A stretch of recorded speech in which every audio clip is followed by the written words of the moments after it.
So does this make Alexander Hamilton like a Disney prince now? You know, I think all those guys were pretty anti-monarchy, so I don't think so. But King George III is totally an open question.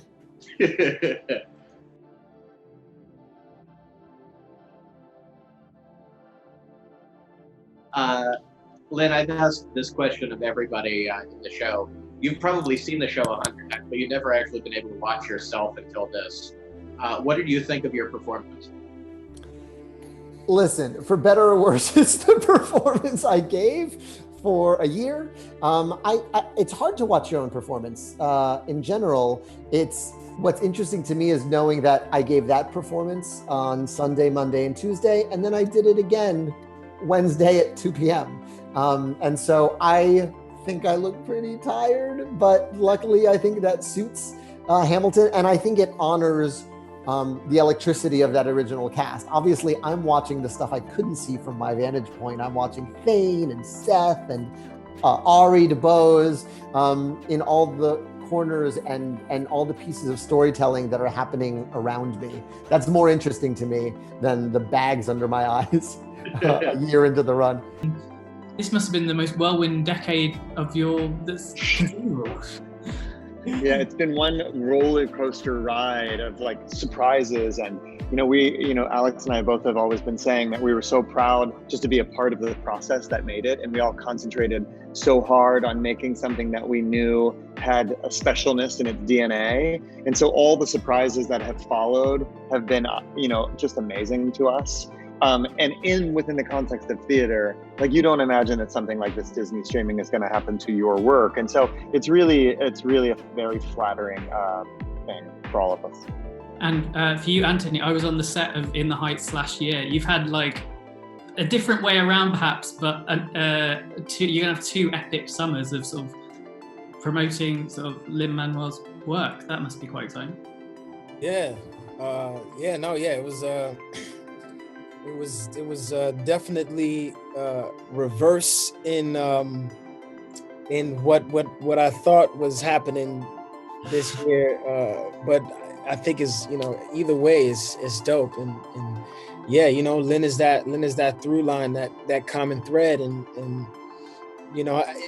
I'm just I think I'm proud to be a part of both of these.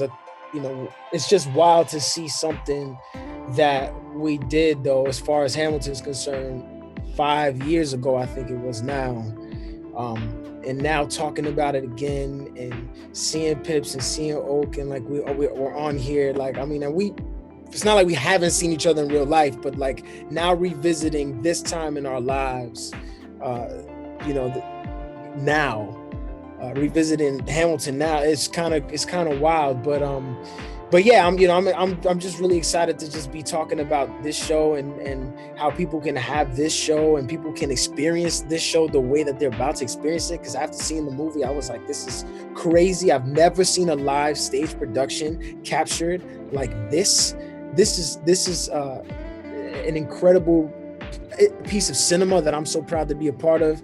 And and In the Heights got moved, and I was bummed about that. But I'm really happy that we had the reverse, and now we're talking about Hamilton, and I think this is something we need right now, and I think In the Heights will come when we need that. And either way, it could have been reversed, and it just might have still had the same effect. But I'm just grateful we're doing this now. So I did a phoner with Chris Jackson the other week, and he was telling me that he didn't really like Satisfied until he saw the movie because he had such a vision of like the tech time with it. What was that number for you? Like, what number hits you differently watching it on screen? Well, the backstory with that, and not to throw Chris under the bus at all, is that Chris was not in, and he's the first to admit this, these are his words, he wasn't in the workshop, he wasn't available for the workshop just before Off-Broadway. So it was his own perception that everyone knew all the moves except for him, which is not true. We totally redesigned Satisfied the moment we got on those turntables. But that was, Chris in his head was like working at a deficit for Satisfied the whole time. He's like, oh, Satisfied's so hard. I love how he hates it. I love how he hates it. For me, I guess the number that is the most fun for me to watch actually is also Satisfied, because it's one thing to write that song and say, oh, by the way, fellow creative team, it's everything that happens in Helpless from a different angle. It's another thing for Tommy and Andy to work out the rocket science and math involved in making that work across a song with a totally different tempo, a totally different chord progression, and yet still have you understand that we are moving through the same events from a slightly different perspective. And I think it's one of the miracles of the show. And I'm really glad the world gets to see it in the way Tommy shot it. I guess each of you have seen the film, and you have a one moment where you were just like, wow, this is like gold. I had two super quick. Watching Leslie sing Wait For It is something every human in the world should see, as well as seeing Pips do Helpless. She's really like doing this. Crazy. Letters here, singing to the gods. She's also like, I think, signing documents and doing someone's taxes and like helping. Like it's all happening at once, and we don't know that because we're backstage. But I watched it, I was like, what did Jay have this child do? She's doing 1,001 things while singing to the gods. Pips, that's insane. I was like, how is she singing all the right notes? How? How does she sound so angelic and her body is moving all like over this? Turntable, everything, the thing on her head, and she's just still down. Her voice is like better than like anything else. Watching it, and I was literally going like this. Unbelievable. But I have to say, what was so exciting for me, because I would watch this every day on our monitor, because we have monitors backstage to see what's happening on stage. For you, Anthony and Oak, every time the Sons of Liberty would come out and would go, what time is it? Like that was really the moment the show started for me, because everything everything before that was like, oh, I'm nervous, and oh my God, how's my hair? And my corset's really tight, and oh my God. And so that was like the first moment that I like leave the stage and I can breathe and I can just like enjoy what's happening. And getting to see that on this film was even better because it was so clear and you guys play so beautifully together. It was just so great. What were the difficulties of directing your own work for the screen? Was there like anything that you thought would be easy that was really hard? Well, I don't know that I thought anything would be easy, so that might have been my smartest idea. One of the things that was really singular about this kind of editing process is that I was never editing for time and never editing for story. That's a very unique experience when you're making film, because you're always trying to tighten it and make it shorter and find out if this moment actually should move up to the first act or if this should slide later to the third act. And to be, unburdened of that gave enormous space. And also this was a production where I didn't have to worry about performance. This cast knew exactly what they were doing, and my job was to capture and to honor that. We just wanted to make a piece of theater that we were proud of, something that we felt good about. And what happens beyond that, you have no control over. Yeah, the people will either resonate with it or they won't, and the people will draw their own inspiration from it or they won't. So that being said, seeing so many people who have been so moved by the show and seeing how it has inspired them to either perform the song at the talent show or to create their own works of art that play tribute to something that we were a part of, that always blows my mind, and I never take that for granted.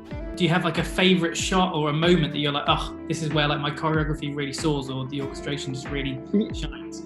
It's some of that, and it's some of the flip opposite.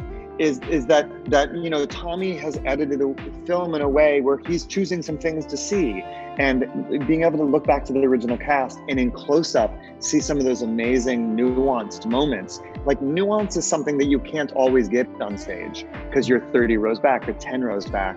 And so to really live with the character as they're processing an idea is a really beautiful thing. And in compliments, for example, to Hal Binkley's lighting design, there's some stunning moments in the show, and to be reminded of them in a way that's really right in front of your eyes is a really moving thing.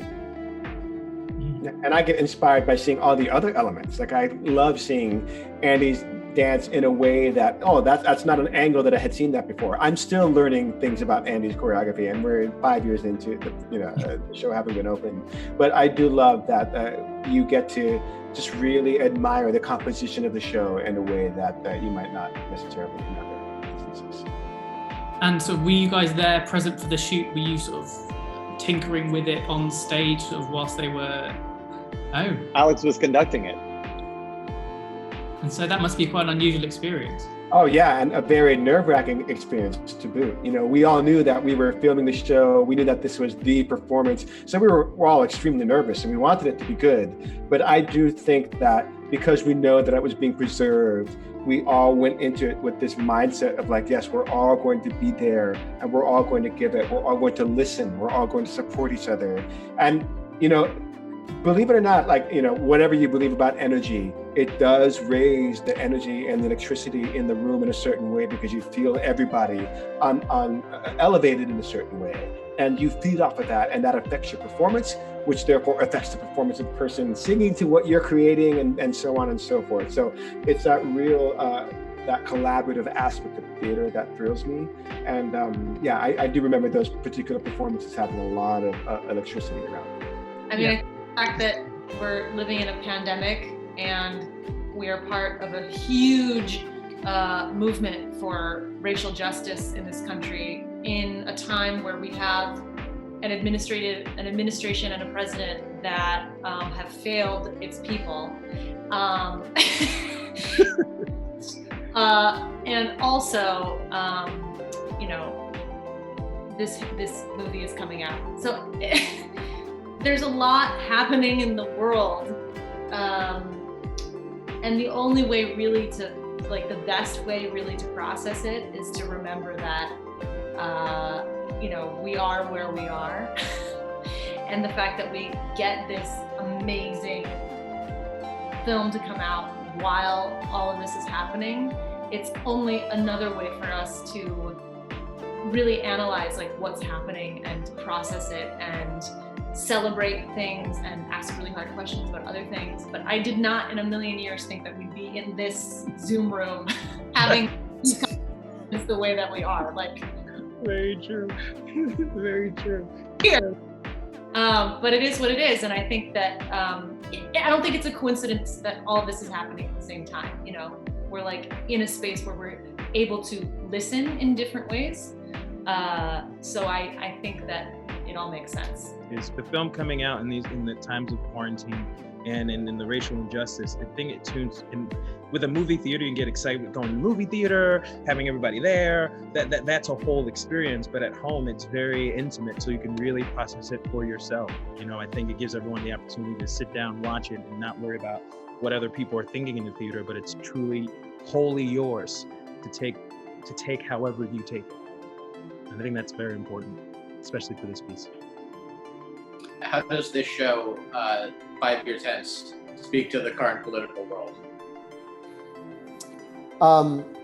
The words have not changed, the world has. And that has been true at every incarnation of it, from performing this in the last years of the Obama administration. The way immigrants, we get the job done has been a sign on protests from the Women's March and the Families Belong Together rally to the present with the DACA ruling last year, in this moment where we're talking about systemic racism in the United States, and not just individual racism, but systems of racism that forces us to re-examine the founding. I think the revolutionary language in the show resonates in a different way. Seeing this is not a moment, it's a movement on signs is enormously humbling. Discussing what stories we tell in our history and what stories we don't is a theme of this show that is being given even greater weight by this moment as we talk about the contributions of Black Americans and enslaved Americans throughout our history. So again, the words haven't changed, but the words that resonate in the show do, depending on where we are in time. And some don't as much and some much more.